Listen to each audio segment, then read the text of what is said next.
Buenos días con todos. Vamos a arrancar nuestra reunión. Aprecio mucho su puntualidad. Este, Estoy acompañado hoy día por Canchita, que también va a adorar. Ojalá que queda adorando en su sueño para no distraernos de la reunión. Pero si empiece a ladrar o algo, por favor, les animo que puedan enfocarse en la adoración. Um, este, Vamos a empezar con una, me gustaría empezar con una oración. Estoy buscando aquí está. Okay. Um, Me gustaría, por favor, que me puedan acompañar orando. Gracias, Padre, por este día. Gracias que podamos estar aquí en pos de ti, Padre. Pido, Señor, que hoy día que podamos dejar toda distracción a un lado, que podemos enfocarnos en tu palabra, que podemos estar dedicados al propósito que tú has nombrado el domingo, el día de la nueva creación, el día del Señor, y que no quedamos distraídos o enfocados en otras cosas o pensando en nuestro día libre o en nuestro día de descanso, sino acordándonos que este día, el octavo día, es cuando Cristo nos hizo nuevas criaturas en su resurrección, nos dio una nueva circuncisión justo en el octavo día. Y pido, Señor, que celebremos como un nuevo día, como una nueva vida, como nueva creación, Señor. Me imagino que cuando tú dijiste, está bueno lo que he hecho, que había celebración en toda la creación, que gritaba y gemía toda la creación unidos. Amén.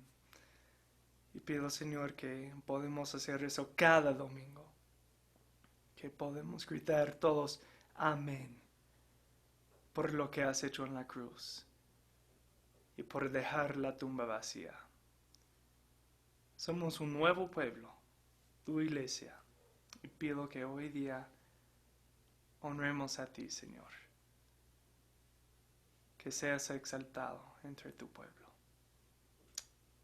Pido esto en tu nombre santísimo. Amén. Este,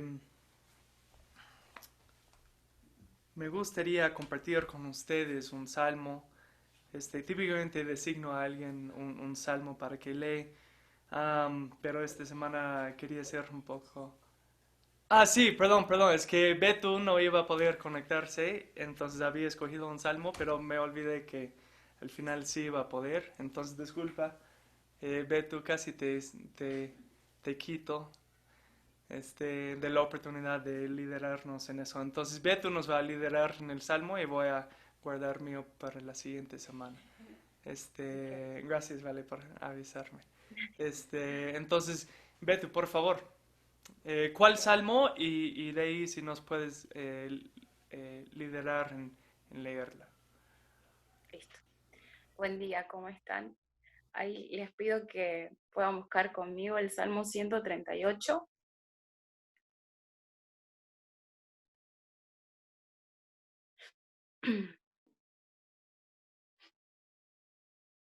y dice, acción de gracias por el favor del Señor, Salmo de David. Con todo mi corazón te daré gracias en presencia de los dioses, te cantaré alabanzas. Me postraré hacia tu santo templo y daré gracias a tu nombre por tu misericordia y tu fidelidad, porque has engrandecido tu palabra conforme a todo tu nombre. En el día que invoqué, me respondiste, me hiciste valiente con fortaleza en mi alma. Todos los reyes de la tierra te alabarán, Señor, cuando hayan oído los dichos de tu boca, y cantarán de los caminos del Señor, porque el Señor es excelso y atiende al humilde, mas al altivo conoce de lejos.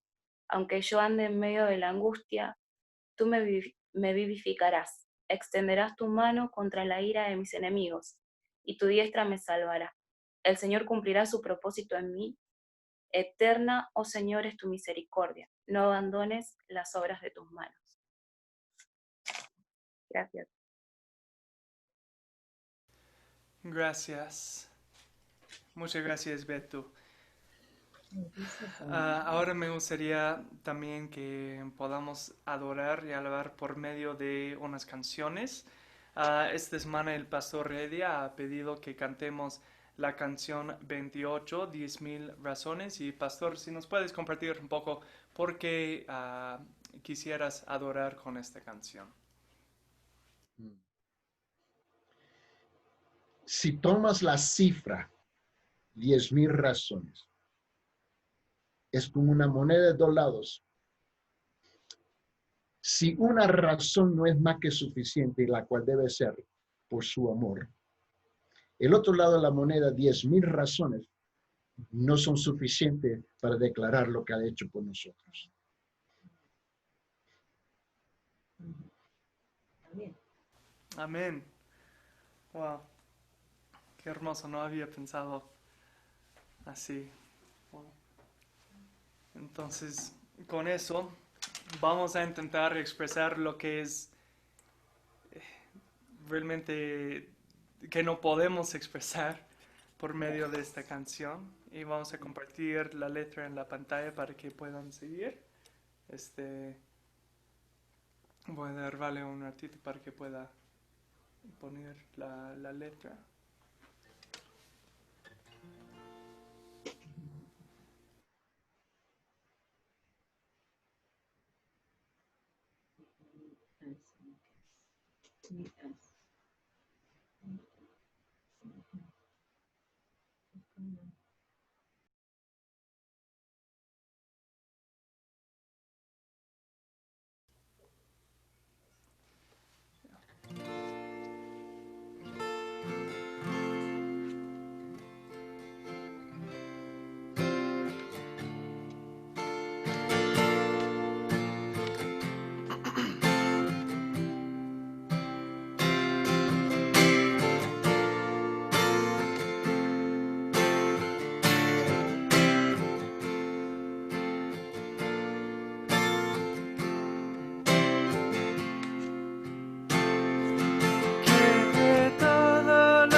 mi alma cantará de tu amor sin final.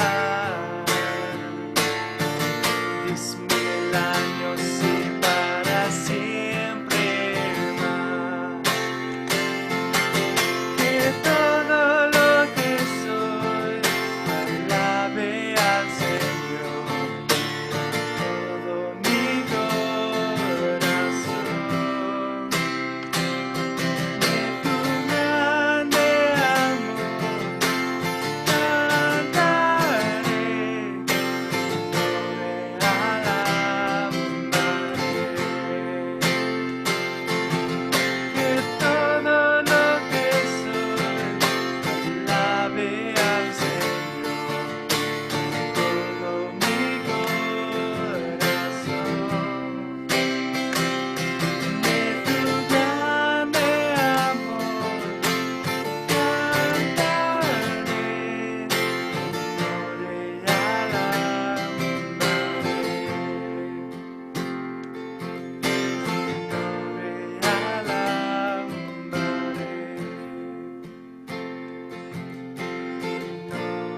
te alabaré.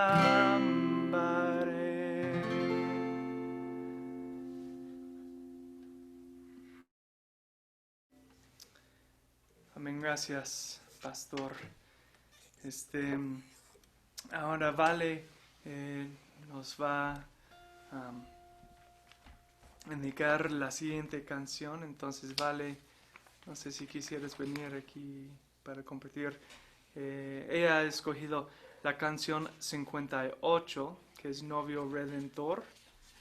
Y si amor, ¿puedes explicar por qué has escogido esta canción? Pensando en que, bueno, Jesús es el novio por excelencia, ¿no? Y Él va a regresar, es la promesa que tenemos como iglesia, como su novia, que va a regresar por nosotros. Y esta canción habla de la fidelidad de Dios, aún a pesar de nuestra infidelidad. Entonces quería que juntos podamos adorar su nombre por su fidelidad que es tan grande y eterna para con nosotros. Gracias, amor. Voy a ponerla. Está bien. Vamos a compartir la letra en la pantalla. Es una media nueva. Bueno, hemos aumentado al cancionero, entonces tal vez no la conocen, pero pueden seguir la letra en la pantalla y si no pueden seguir, entonces pueden por lo menos reflexionar sobre la letra.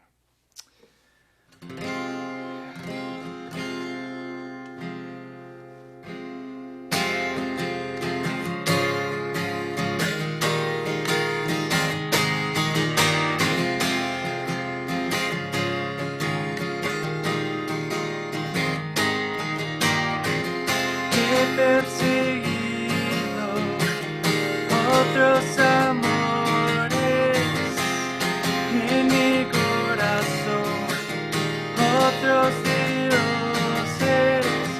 Tú me podías haber dejado por mi infidelidad, divorciado. No eres fiel, no,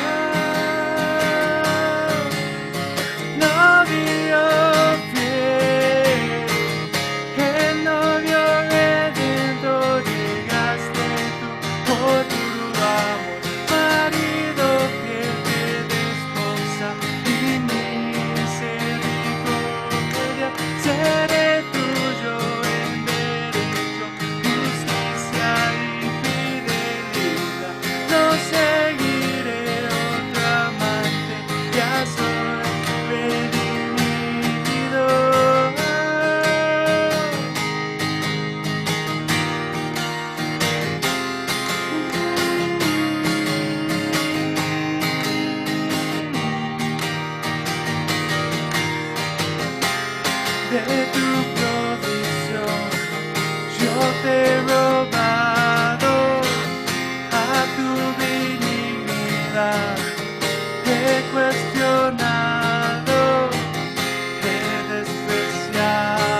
ya soy redimido. Qué gozo el Diego, sublime amor y rescate. Él es fiel al infiel, por siempre y siempre. Se viste de majestad y yo de pía santidad. Mi corazón ella tomó en amor eterno. El novio redentor llegaste tú por puro amor, marido fiel que desposa en misericordia. Seré tuyo en derecho, justicia y fidelidad. Yo seguiré otra amante, ya soy redimido.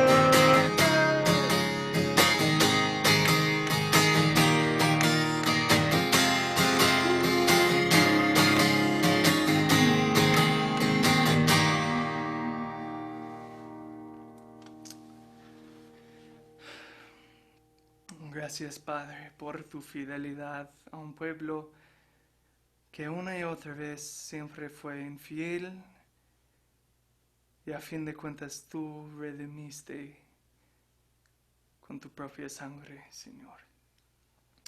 Gracias por decir, ¿saben qué? Han sido infieles. Han tomado mi provisión y lo han usado para adorar a sí mismos, a sus propios dioses, pero llegará el día en que yo voy a redimir a mi pueblo. Yo voy a desposar a mi pueblo en derecho, en justicia y en fidelidad, para que goce de su Dios por siempre. Y eso hiciste, cumpliste tu palabra, Señor, en la cruz. Y ahora Jesús nos da la promesa que nadie nos puede arrebatar de su mano. Y Pablo nos enseña que ni ángeles, ni demonios, ni la vida, ni la muerte, ni potestades de este mundo, nada nos puede quitar de tu amor. Tu salvación no es una salvación de duda. Cuando nos salvas, somos salvos, punto, por la eternidad. No hay nada que podemos hacer para perder eso.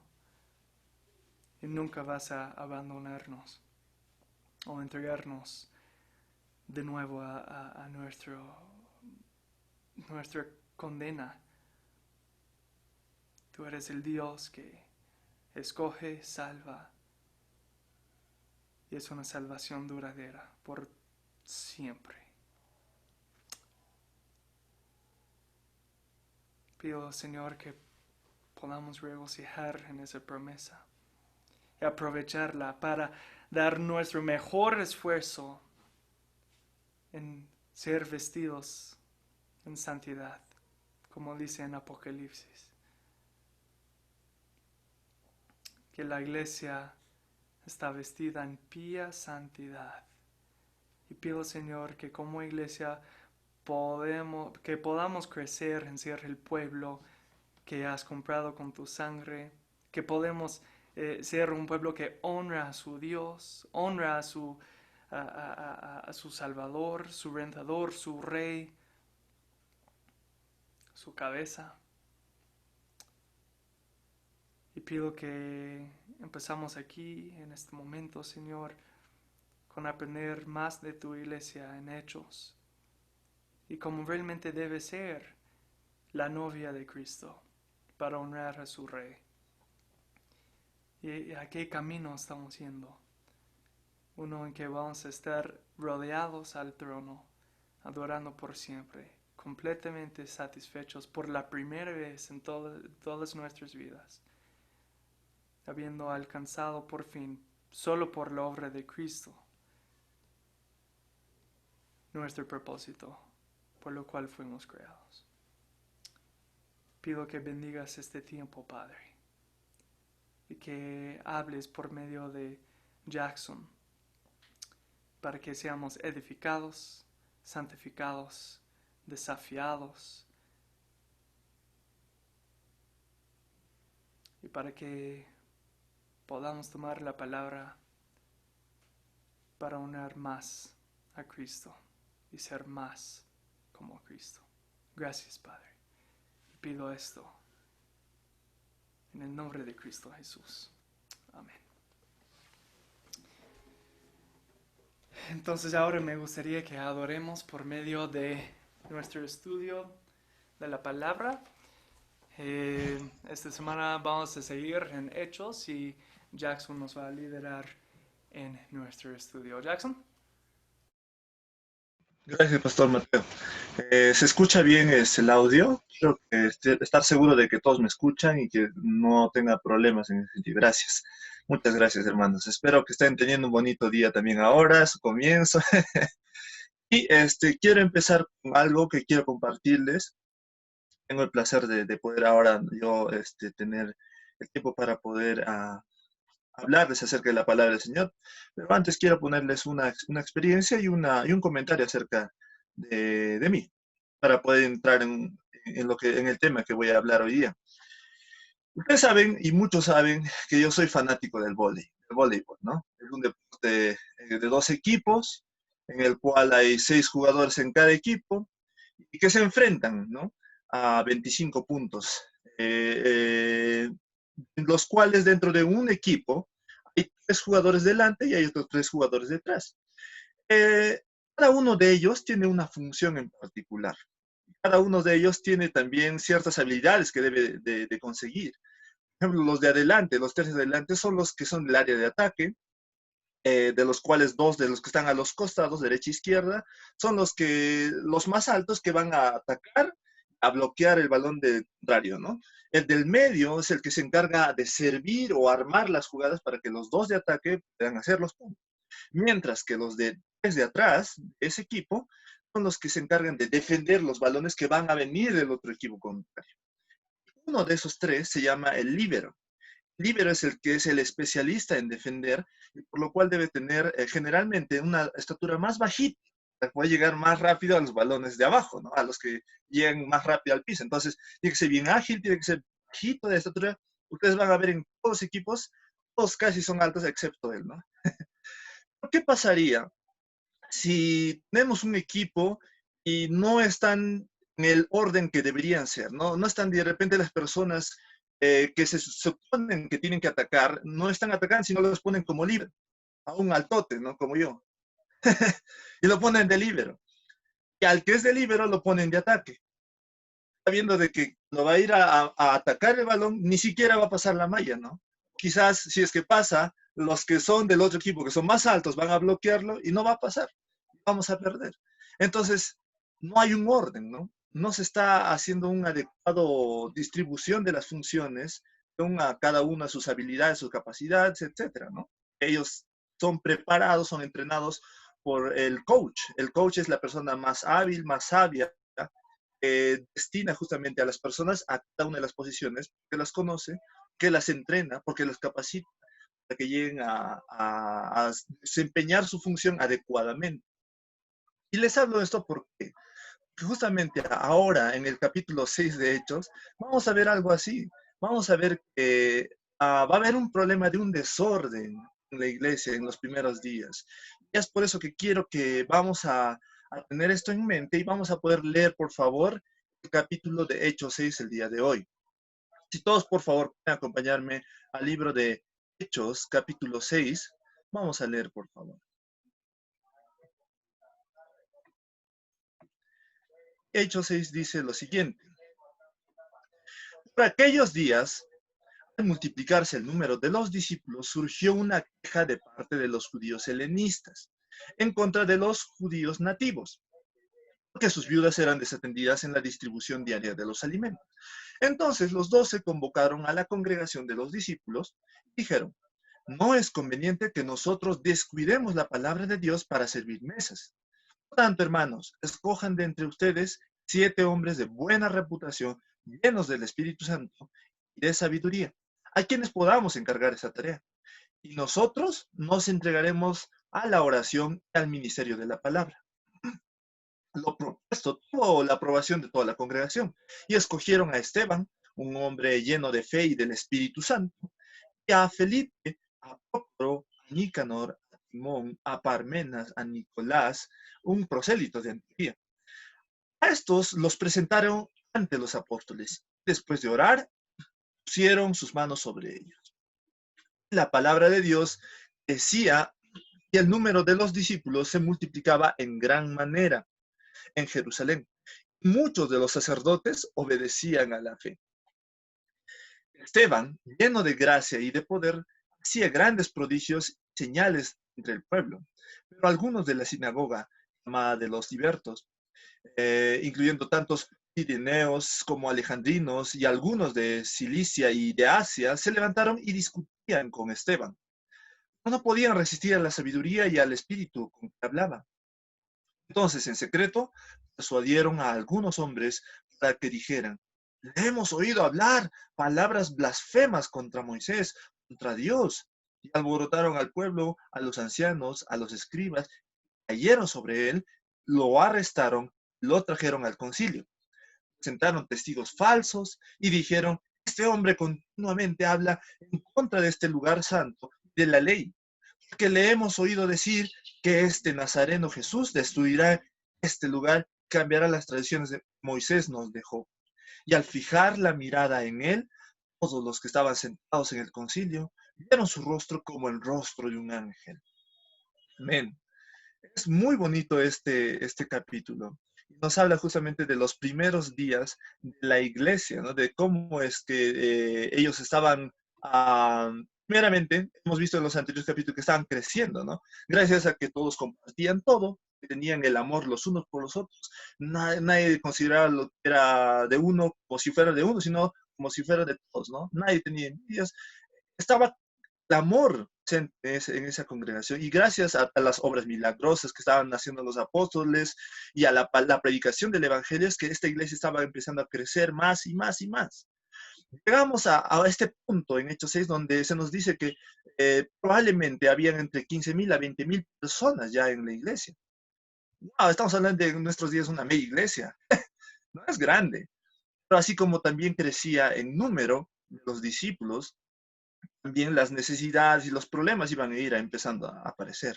Y es así que nos vamos en Hechos 6, que nos cuenta Lucas, que van a haber problemas, justamente al servir ya también a las viudas, pero en este caso de los creyentes que son griegos, ¿no? Son judíos que viven en otras ciudades, que son de cultura griega, de habla griega. Esos son los judíos o cristianos helenistas, porque en ese entonces eran y profesaban el judaísmo, ¿no? A diferencia de los judíos que vivían ahí en Palestina, que eran de nacimiento, que eran natos, ¿no? De ahí de Judea. Entonces, hubo esas diferencias, y es por eso que van donde los apóstoles y van a presentar esta queja, ¿no? Vamos a versículo 2. Miren lo que los apóstoles les van a decir, ¿no? Versículo 2 dice: entonces los 12 convocaron a la congregación de los discípulos y dijeron: no es conveniente que nosotros descuidemos la palabra de Dios para servir mesas.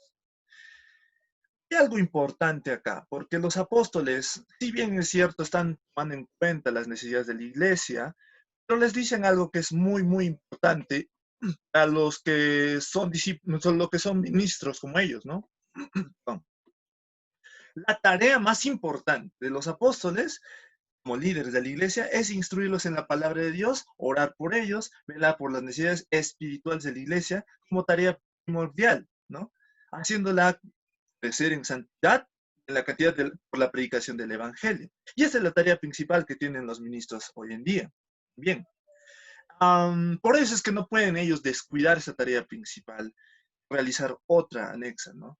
Con esto los apóstoles nos van a enseñar esto, justamente, que la tarea más alta, más urgente de los ministros de Dios es la predicación del evangelio. No enredarse en asuntos temporales, ¿no? Cotidianos de esta tierra, sino ni en los asuntos financieros, sino en los asuntos del Padre, celestiales, espirituales, ¿no? Ese es el punto. Ese es lo primordial, los que están como líderes, pastores, ministros de la iglesia. no hace parecer a que los apóstoles hasta este punto estaban encargándose de velar por estas necesidades físicas de la iglesia, ¿no? Lo cual es bueno, y es importante, pero nunca es más importante que las necesidades espirituales, que son de vital importancia para la iglesia. Entonces, todas las actividades que no están involucradas con la edificación de la palabra y edificación de la iglesia quedan en un segundo plano, ¿no? Para esto es que se delegan a estas 7 personas que ellos van a proponer, que van a sugerir a la iglesia, ¿no? Para que ellos puedan ayudar a velar esas necesidades físicas de las personas, de las viudas en ese entonces, que son personas que quedaban sin esposo y se quedaban prácticamente sin nada porque no tenían cómo poder sustentarse, ¿no? El sustento era básicamente por el esposo, ¿no? Entonces, estas viudas que necesitaban ayuda porque eran como huérfanos, como nos explicaba el pastor hace tiempo, ¿no? Necesitaban esa ayuda. Y estas 7 personas se iban a dedicar a ayudarles particularmente a ellos, ¿no? Como dijeron en el versículo 3, ellos van a dar un servicio. Ahora, no cualquier persona debía hacer ese servicio en la iglesia, ya que los apóstoles son conscientes de que se trata de una tarea muy importante y que tiene que ser realizada por cristianos maduros, verdaderos cristianos maduros. Vamos al versículo 3 y vamos a ver lo que dicen. Versículo 3. Por tanto, hermanos, escojan de entre ustedes 7 hombres de buena reputación, llenos del Espíritu Santo y de sabiduría, a quienes podamos encargar esta tarea. Y nosotros nos entregaremos a la oración y al ministerio de la palabra. La solución a este problema que la iglesia presentó, a este pequeño desorden, fue que los apóstoles se ocuparían de 2 cosas. Primero, de la oración, ¿no? Los apóstoles iban a encargarse de la oración, en la cual ellos están pidiendo por la iglesia cuando estén hablando con Dios, y en la predicación de la palabra, dice la segunda, ¿no? Que es Dios hablando a la iglesia por medio de los apóstoles. Entonces, estas son las 2 tareas importantes que iban a hacer ellos, mientras que los demás asuntos, los otros 7 hermanos que fueron escogidos, van a ser los que van a ayudar en este caso. Y ojo que los apóstoles proponen esta iniciativa, no les ordenan, y después también les dice que escojan, no que voten democráticamente. Es algo que tenemos que notar, porque ahí la palabra que aparece al decir escoger o buscar, dependiendo de la versión de sus Biblias, es skeptomai. En el griego justamente es inspeccionar, buscar, ¿no? Verificar. No dijeron voten democráticamente, porque si era, no, pues yo quiero, me cae bien tal persona, mejor él, pero tal vez es una persona, un cristiano, como dirían, carnal, ¿no? No maduro, quizás es una persona que todavía está sanando su pecado, aún no idónea para el puesto. Entonces tenían que ellos inspeccionar, buscar, verificar, asegurarse de que la persona era como los apóstoles se le estaban diciendo, como tenían que buscar, inspeccionar un hombre como uno de buena reputación. Quiere decir esto, no tengan nada escandaloso que se les pueda reprochar, sean personas íntegras, confiables, que iban a agarrar dinero. Imagínense, de tantas personas, ¿cuánto de montos estaríamos hablando? Tenían que ser personas íntegras, confiables, ¿no? Segundo, dice, llenos del Espíritu Santo, que sean espirituales, ¿no? Sin ese apego a los deseos de su carne, ¿no? De la vida pasada, sino que puedan ejercer un cargo sin parcialidad, ¿no? Tercero, dice sabios, o sea, personas conocedoras tanto de la palabra, como lo demuestra Esteban y Felipe, pero también con experiencia y prudencia. Eso es importante también, ¿no? De buena reputación, llenos del Espíritu Santo, sabios. Esos 3 requisitos piden los apóstoles para que hagan esta inspección de entre los miembros de la iglesia. Así se aseguren de que las personas que vayan a servirlos sean estos verdaderos cristianos maduros. Se aseguren de que sean genuinos cristianos. Entonces, todos ellos les pareció bien la propuesta, acordaron y nombraron 7 hombres, ¿no? Pero si nos damos cuenta, los nombres de estas personas son todos nombres griegos, por lo que esto fue muy apropiado. muy apropiado para que después no hayan quejas de parte de los hermanos que se estaban primeramente quejándose, ¿no? Eran griegos. Para que no digan, ah, no, pues él es judío y está viendo más por su gente, ¿no? No, no, no. Y eso fue muy apropiado, gracias a Dios que se dio así, ¿no? Este capítulo va a ser como el origen de estas dos funciones que vamos a ver después, lo que son los obispos o los pastores y los diáconos, ¿no? Hasta este punto todavía no se llaman diáconos como tal, nunca se les menciona como diáconos, pero están haciendo la función de los diáconos. Ahora, la misma palabra diácono significa, o diácono, es servir, el griego, ¿no? Entonces, técnicamente están haciendo esa función. Después se va a formalizar, ¿no? Eh, Ahora, algo que también quería notarles era de que en el versículo 5 al 7, si vamos a ver esos versículos, se nos muestra que los 7 que están ahí, de los 7 nombres que vamos a ver, solamente 12 están, después se van a hablar de ellos, ¿no? Esteban y Felipe, de los cuales se les va a mencionar después otra vez en la Biblia. Más así no con los demás, ¿no? Que no son muy conocidos. ¿Por qué? Porque justamente lo que vamos a ver ahora adelante es uno de ellos, de Esteban, ¿no? Antes de pasar con Esteban y con lo que vamos a hablar acerca de Esteban, creo que también noten de que lo que dice en el versículo 7 es muy importante.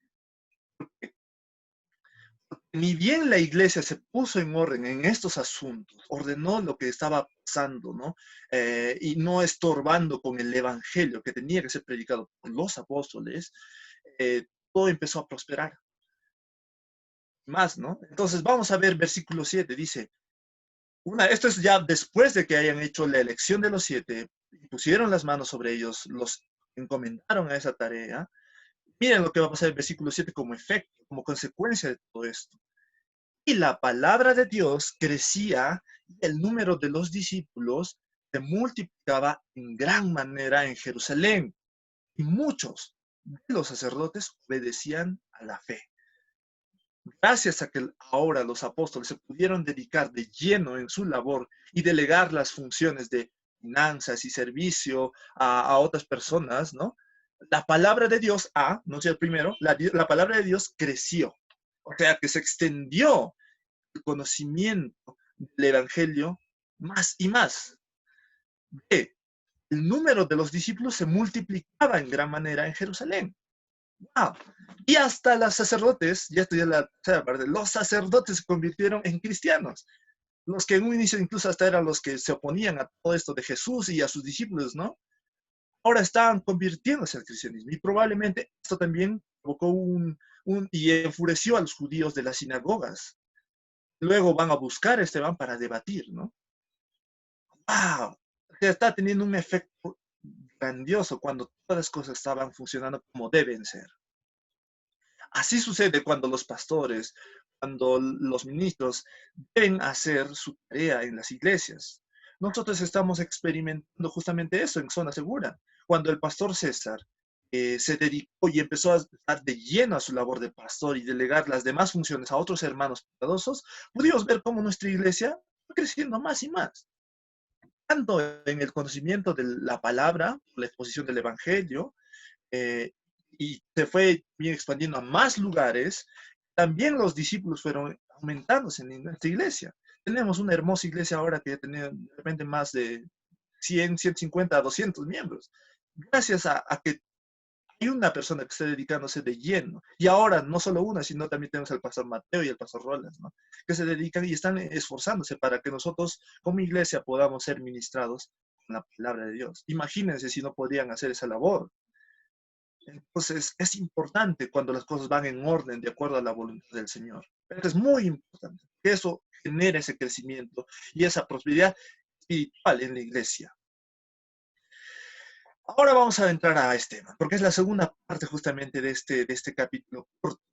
Pero Esteban, lo que vamos a ver ahora, que no solamente hacía la labor de servir, sino también, como ya lo decían en los requisitos, estaba un hombre lleno de conocimiento de la palabra y lo vemos en su labor evangelística, ¿no? Demostrando así que no solamente era hábil para servir, sino también era hábil con la palabra, y no por el hecho de que él tenía que servir nada más, que le había encargado esta tarea, no podía hacer esa predicación del evangelio, no. también estaba y sentía el llamado porque era discípulo de Cristo de poder hacer esto, de proclamar el Evangelio. Como lo dicen, ¿no? Era una persona llena de fe del Espíritu Santo. Así lo presentan a él. Una persona llena de fe del Espíritu Santo. Entonces, ahora podemos ver lo que goza, entonces, gracias a esa fe y al Espíritu Santo, de gracia y poder, que así también va a comenzar estos capítulos 8, ¿no? Goza de gracia y de poder para obrar milagros entre el pueblo.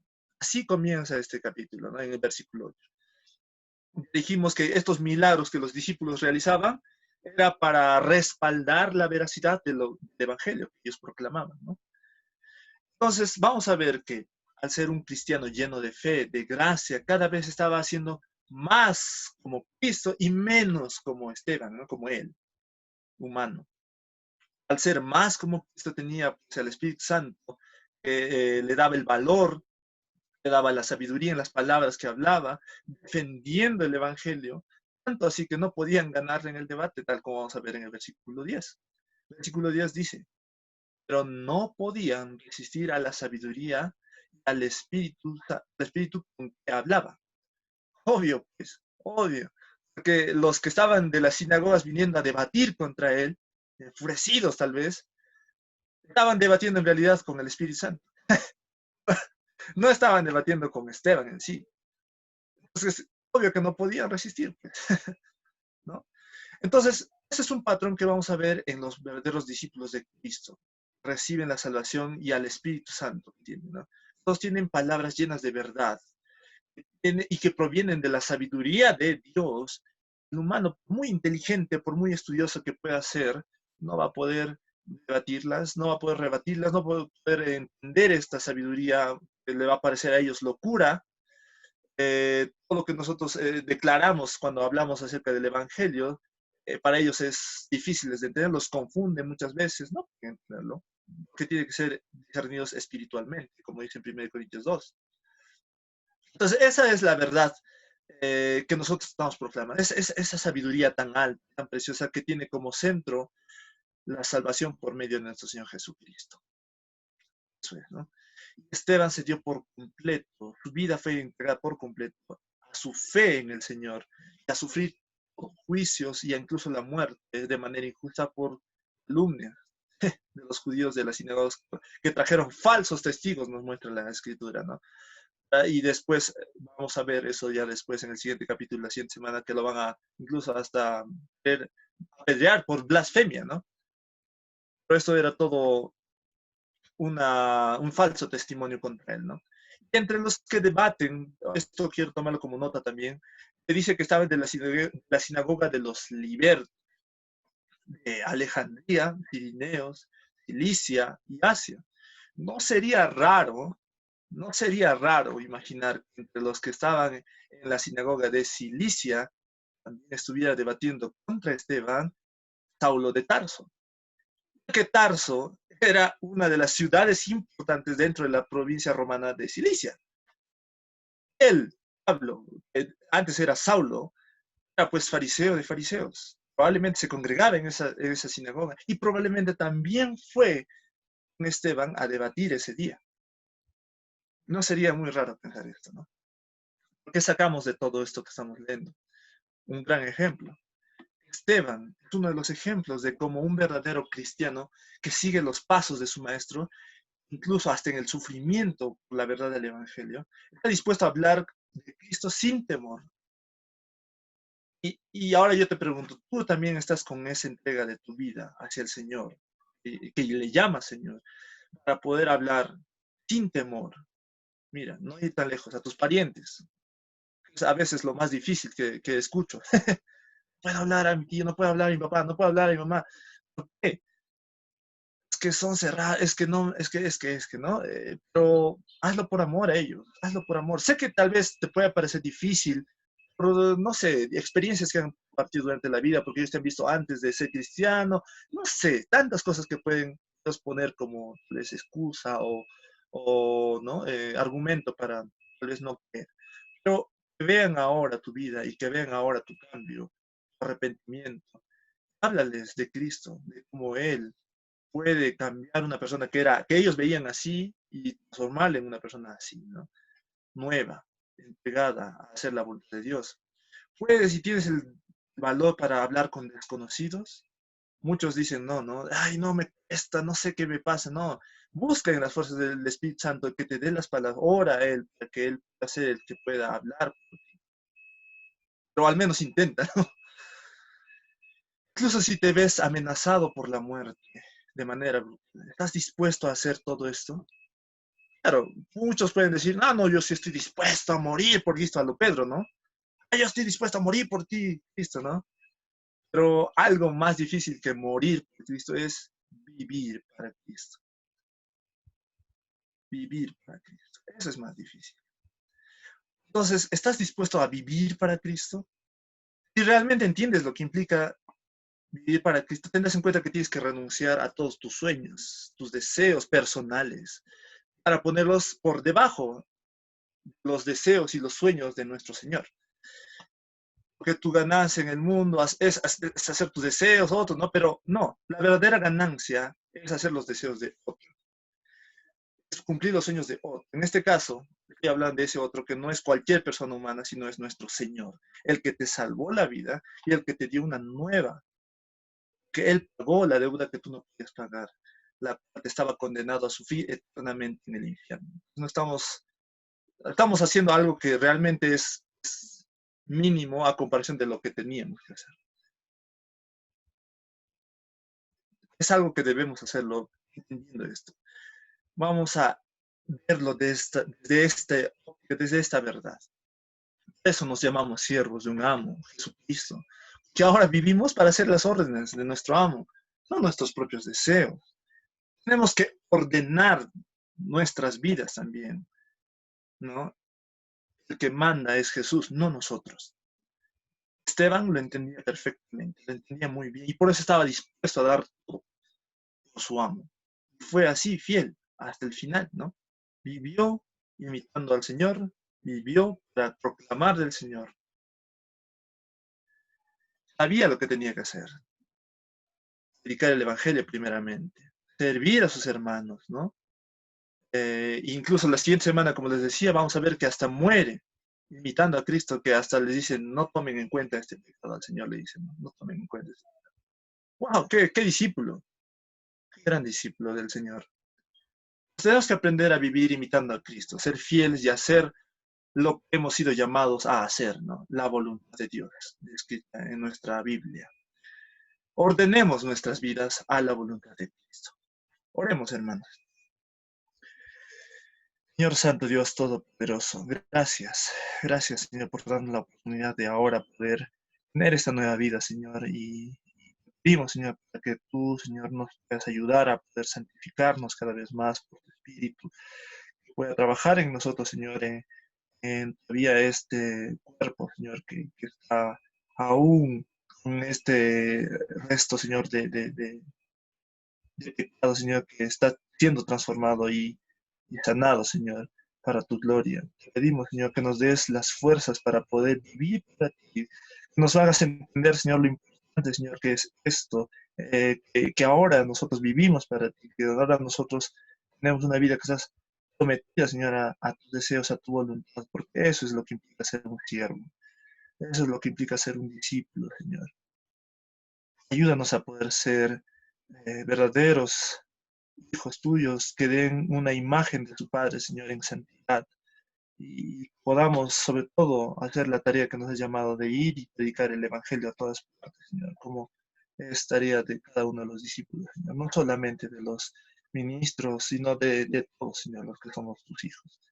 Oramos, Señor, por nuestra iglesia, zona segura, para que tanto los ministros, los pastores, Señor, sean y estén claros con su tarea de poder llevar y predicar la palabra, de orar hacia ti, Señor, y también a su vez por los miembros para que podamos vivir, Señor, nuestra cristiandad como debe ser, Señor, entregando toda nuestra vida y nuestros deseos a tus pies para que podamos ahora vivir tus deseos y hacer tu voluntad que está en tu Biblia, Señor.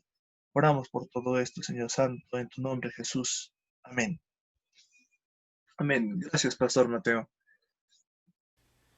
¿Alguien tendría alguna pregunta, algún comentario que quisiera compartir por medio de lo que hemos leído en este pasaje?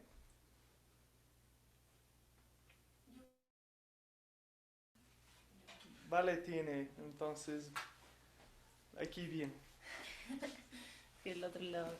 Sí. Solo que bueno, todo lo que nos enseñaste, Jackson, hoy día y leyendo Hechos, que es interesante lo que decías de cómo buscan estos diáconos, ¿no? Escogen estos diáconos. Y una de las cosas principales era servir las mesas y muchas veces, o bueno, hacer este tipo de trabajos de servicio, muchas veces uno puede pensar como que eso es, ya, bueno, hay que escoger a cualquiera, ¿no? O sea, ya, tú puedes servir, puedes hacer esto, hazlo.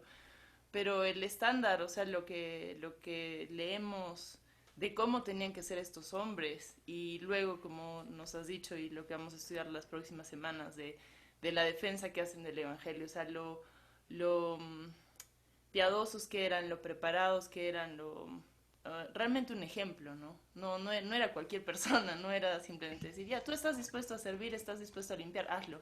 No importa cómo sea tu vida espiritual, no importa tu testimonio, la cosa es que lo vas a hacer, sino que realmente eran, como digo, piadosos, ¿no? Entonces esto me llamó mucho la atención, que no era solo escojamos a los chicos jóvenes que puedan hacerlo, ya, sino que realmente esas características.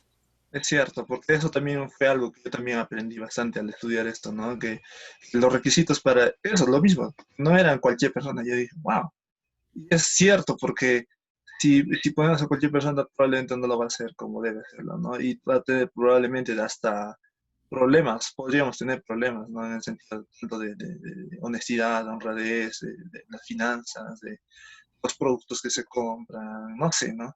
Y eso es algo que tenemos que, sí, sí, que cuidar mucho en ese aspecto. Ellos lo tenían claro, ¿no? Y sabían que tenían que ser verdaderos cristianos maduros para no tener ese tipo de problemas y que cause más problemas después a la larga y pecados en la iglesia, ¿no? Estaban previniéndose de todas estas cosas, sobre todo. Sí. Sí, gracias, Valecita. Pastor.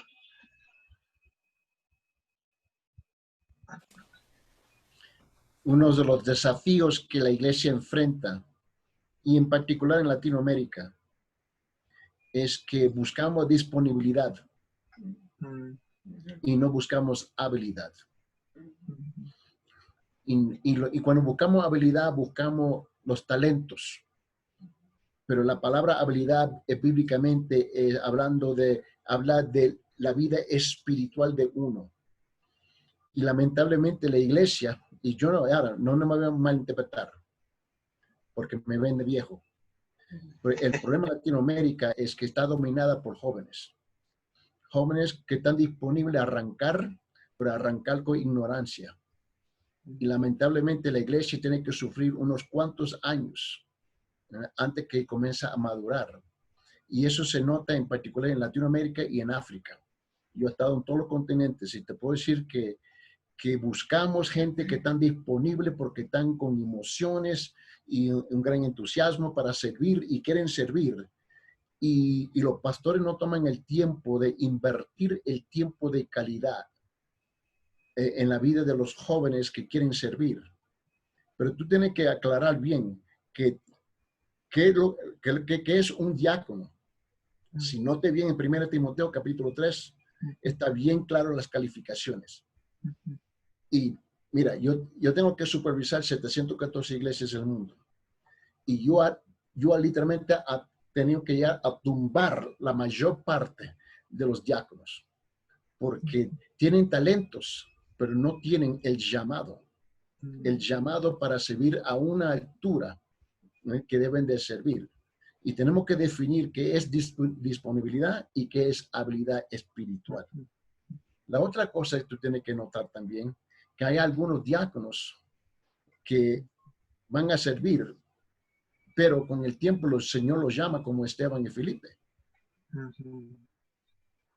Y hay otros que llevan el funcionamiento, el papel, el rol de un diácono por un tiempo, pero es obvio en la vida de ellos que no se van a quedar ahí. Y muchas veces los pastores le detenemos a ellos por nuestras propias inseguridades. de entrenarlos y soltarlos a ellos.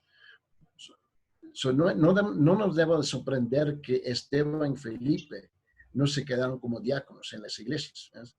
Hay un balance que tenemos que buscar, pero muchas veces las iglesias fallan porque en escoger quiénes son los diáconos, y es el pastor que está asignando los diáconos y no es la iglesia.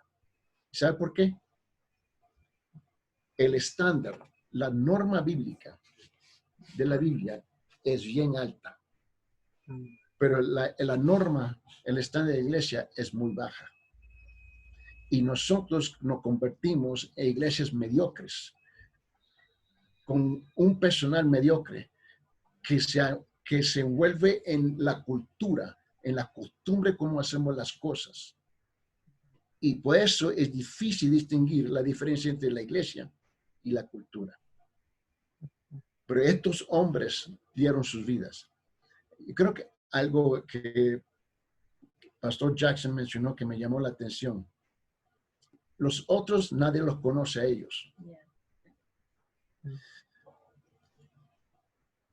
Así debe de ser. El diácono es el respaldo que trabaja al fondo del ministerio, haciendo las cosas que se tienen que hacer sin buscar el reconocimiento. Porque él permite que Jesús es el reflejo de su persona a través y por medio de él en cómo va a prestar su servicio hacia la iglesia. Pero muchos diáconos se quieren poner en la plataforma y cantar su propia canción. Hay un balance que tenemos que buscar, pero muchas veces por la necesidad o necesidades de atender a las necesidades del pueblo, en cuanto Dios no nos ha llamado a hacerlo, con todo respeto. Dios es el que provee y nosotros somos los obstáculos muchas veces en permitir que Dios haga la obra en la vida de muchas familias. Y por esa razón las iglesias se convierten en centros de comida, centros de ropa, centros de medicina, centros de un montón de cosas, menos lo que la iglesia es.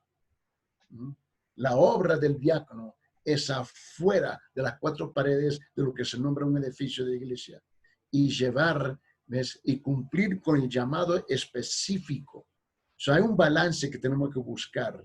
Y este capítulo de Hechos, ¿no? Y sabemos que no fueron nombrados diáconos, pero llevaron el funcionamiento y el llamado. Eso está bien claro. Y eso se puede ver claramente aquí en Zona Segura. Si tú ves como los papeles por ejemplo, de Roland, ¿no? Y Mateo al principio, haciendo un montón de cosas dentro del ministerio, donde comprobaron su fidelidad no solamente a la iglesia, pero al Señor. Pero nadie le iba a detener ahí. Era obvio que había más en ellos que hacer. Y todavía la iglesia sufre porque necesita verdaderos diáconos. Y por esa razón muchos pastores en Latinoamérica y en África son vagos para estudiar porque no confían en la soberanía de Dios. Ellos sienten la necesidad de ir y hacer todas estas cositas para el pueblo, interponiéndose entre ellos y Dios. Deje que Dios se encargue del pueblo. El trabajo suyo es ministrar la palabra y orar. Pero no lo que sabe lo que pasa. Muchos pastores están corriendo por aquí, que por allá, que por aquí, que por allá, por aquí, por allá, haciendo un sinfín de cosas, llenando el papel de los diáconos. Tengamos mucho cuidado con eso. Si regresamos a la ilustración de Pastor Jackson, de un equipo de voleibol, nos falta a nosotros ubicarnos en el lugar donde Dios nos ha puesto y quedarnos en ese lugar hasta que Dios nos mueve a otro lugar. Pero muchos buscan la plataforma. Gracias, pastor. Muchas gracias. Cierto. Amén. Sí.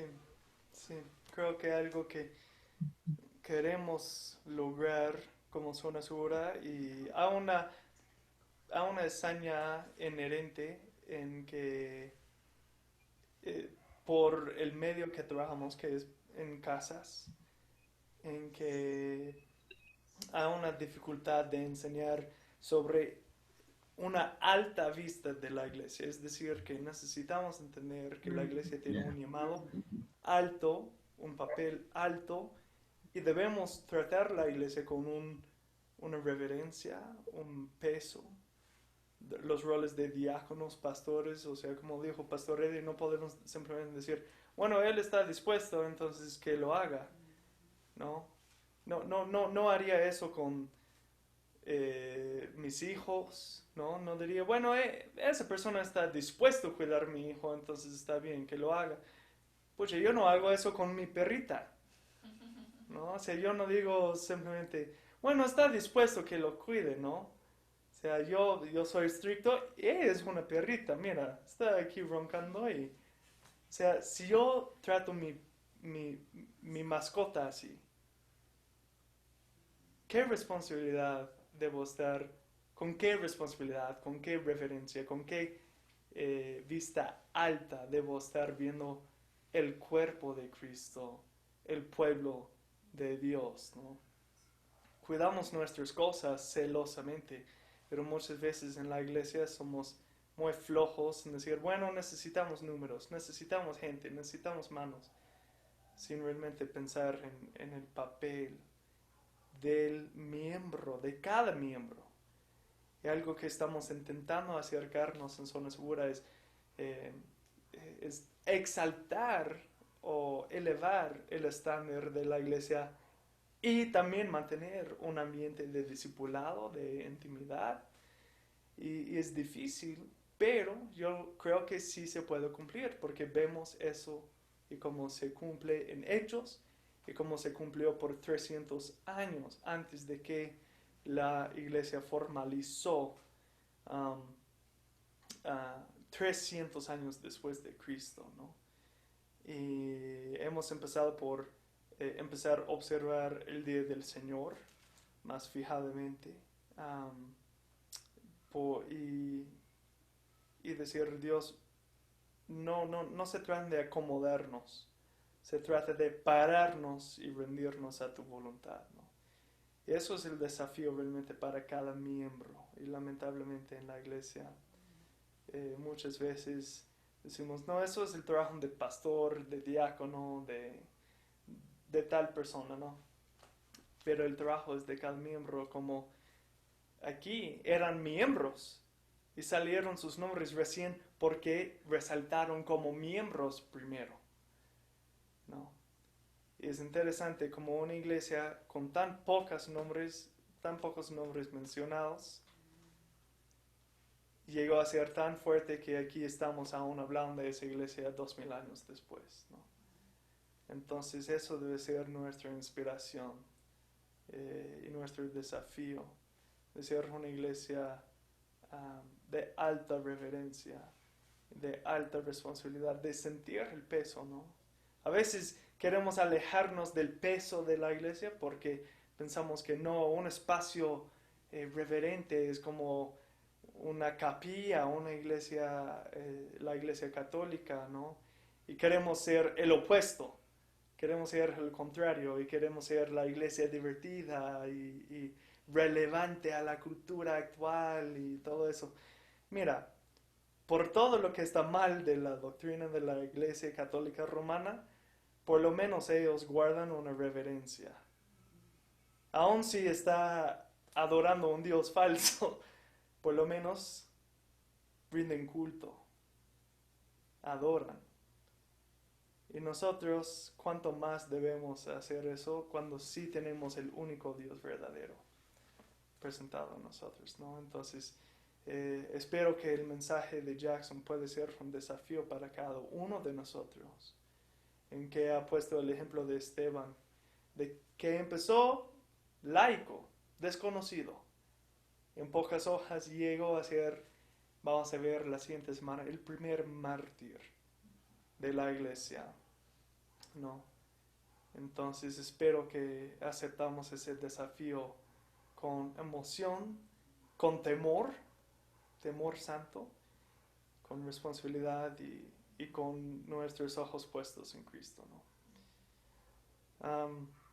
Me gustaría que podamos alabar esa verdad, invocar a Dios, empoderar a su iglesia para proclamar su palabra, para ser un pueblo que vive por Cristo, como Jackson dijo, no que solo muere por Cristo, pero que vive por Cristo, ¿no? Y me gustaría que podamos cantar la canción 23.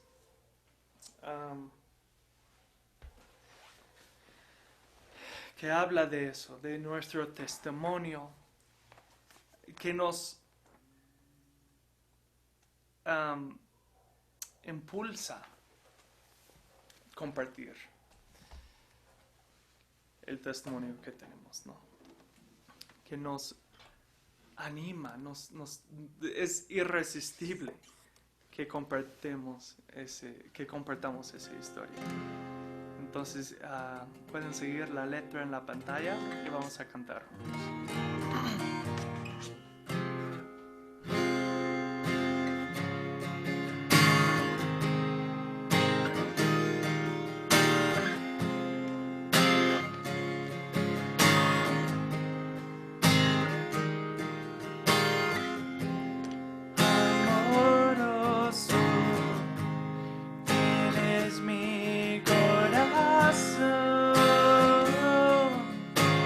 Pierdo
Amén.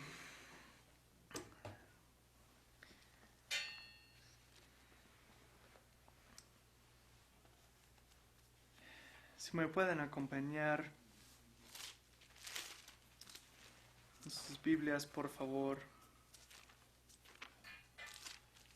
Bueno, creo que eso es un poco obvio. Si digo, o sea, no sé qué otro libro diría que me puedan acompañar.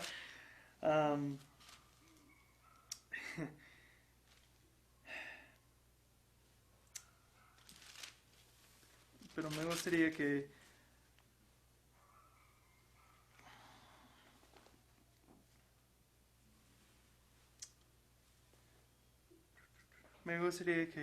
vayamos a Mateo, capítulo 6.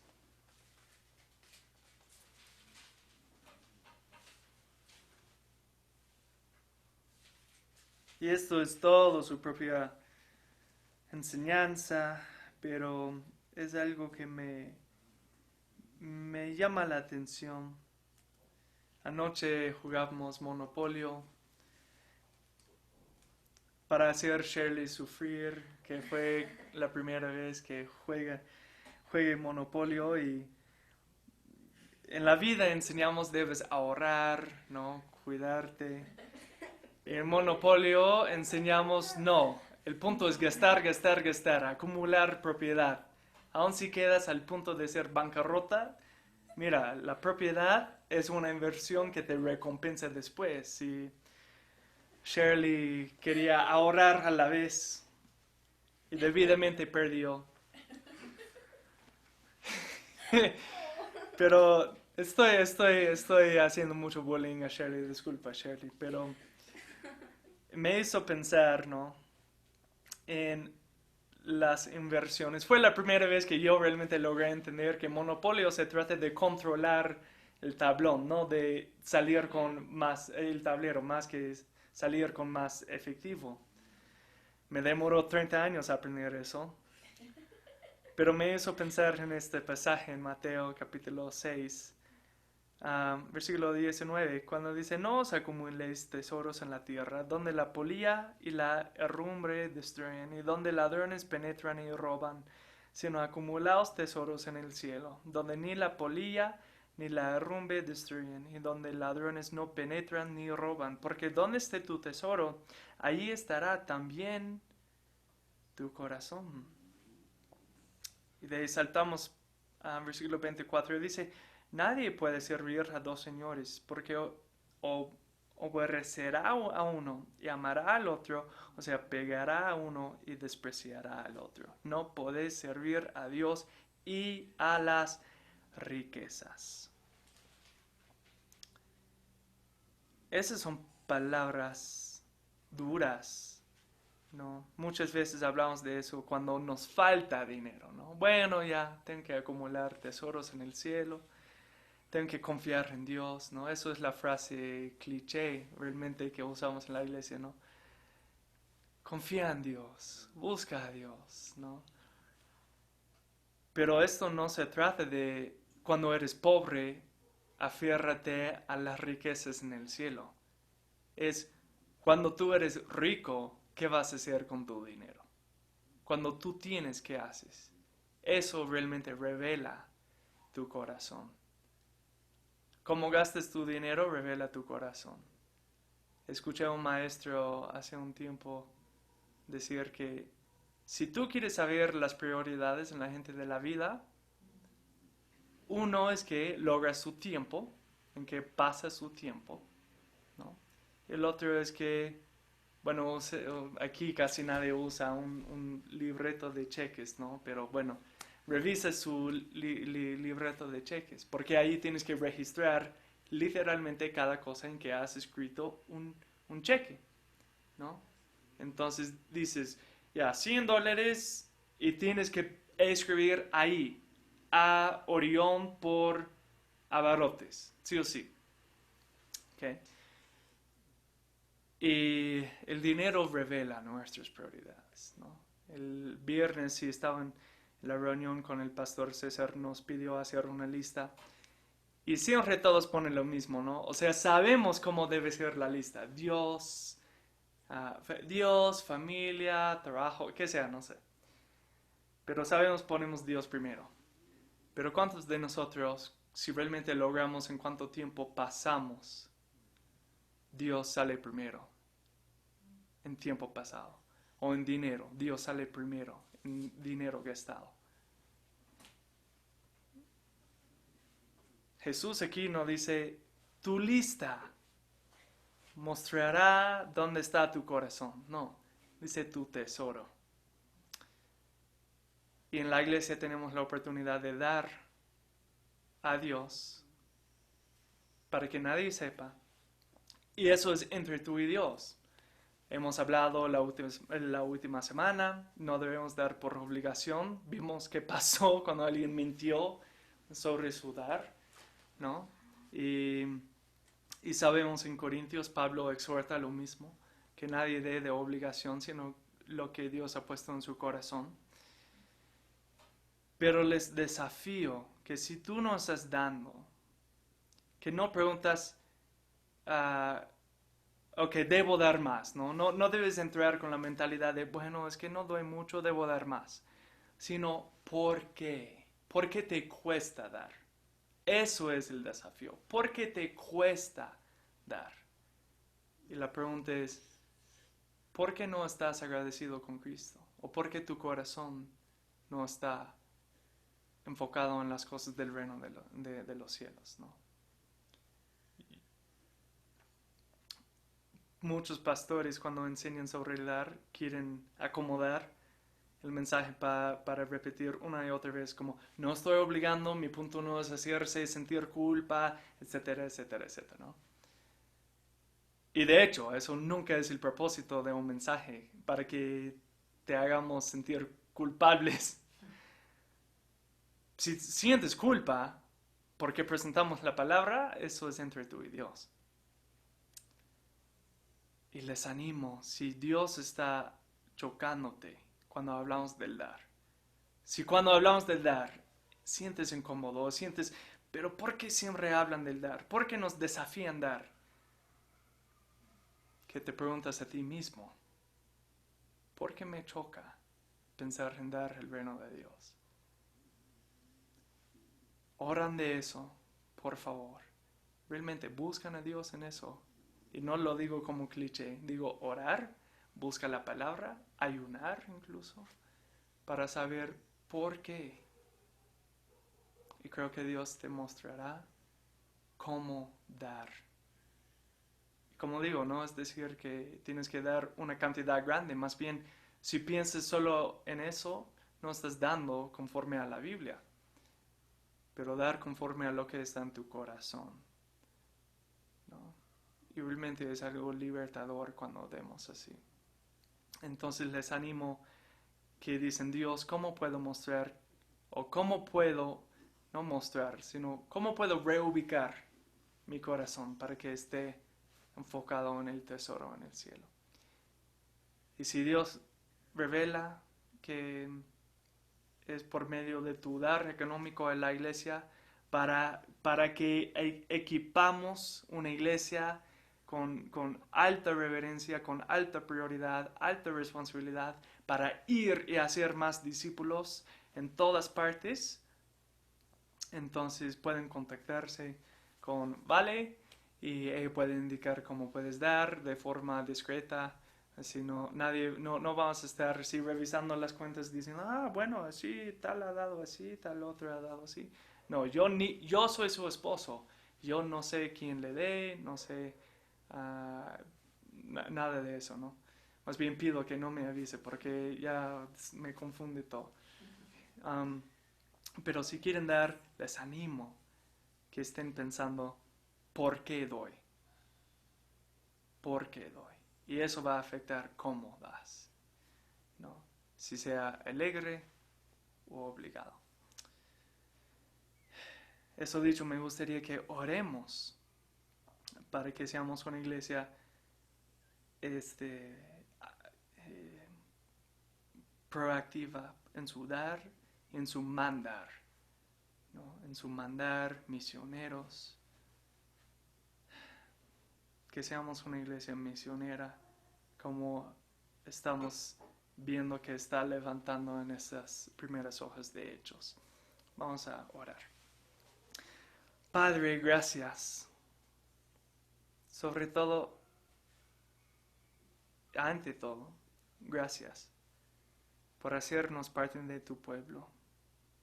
Encargar a los redimidos con cuidar al rebaño.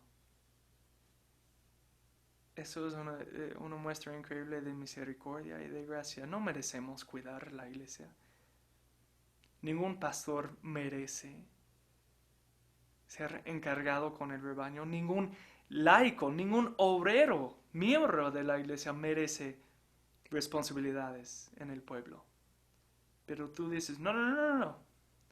Lo merecen porque yo he ganado el merecimiento. Y yo he otorgado a mi pueblo esta responsabilidad de ir y hacer discípulos, proclamando mi nombre, proclamando mi salvación, proclamando el perdón de los pecados, por los pecados, en el nombre de Cristo Jesús. Y por eso sí son dignos. Porque yo les he encomendado. Tú nos has hecho dignos.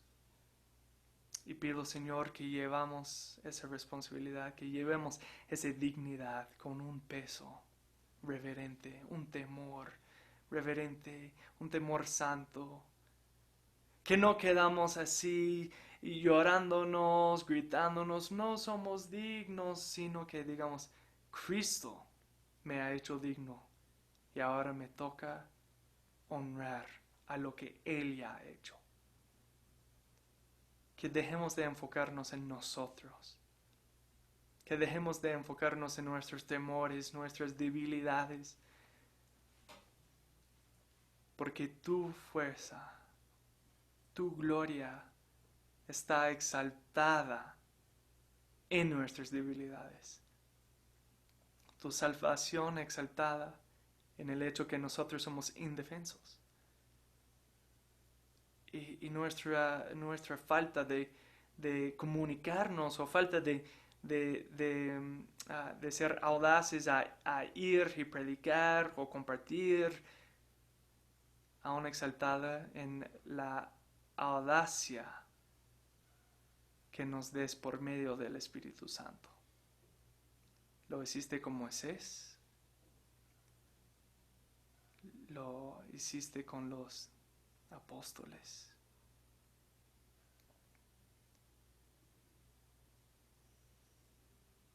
Y pido, Señor, que hagas eso con nosotros. Que seamos una iglesia misionera. Una iglesia misionera es una iglesia que discipule a todo costo, a todos.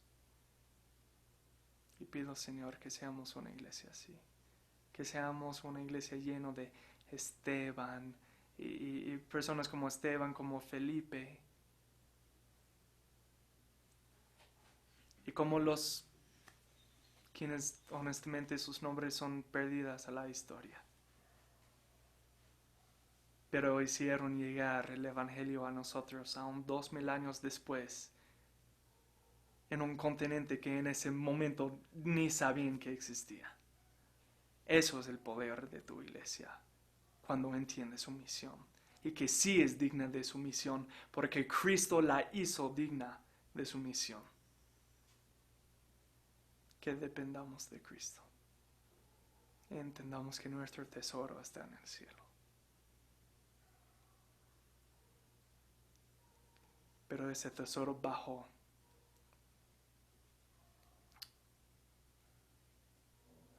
para que podríamos apenas sentir esa gloria aquí por levantar el pueblo de Dios, para que en un futuro seremos unidos ante el trono, proclamando las riquezas de la abundante gracia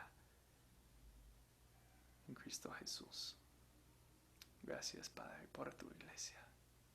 que seamos una iglesia que sabe que sí es digna de servir a su Rey, porque Cristo la hizo digna. Gracias. Amén. Bueno, la siguiente semana vamos a seguir en Hechos y estudiando justo sobre el martirio de Esteban. Y vamos a seguir aprendiendo cómo es una iglesia cristocéntrica, misionera, y la iglesia cuando realmente honra a Dios.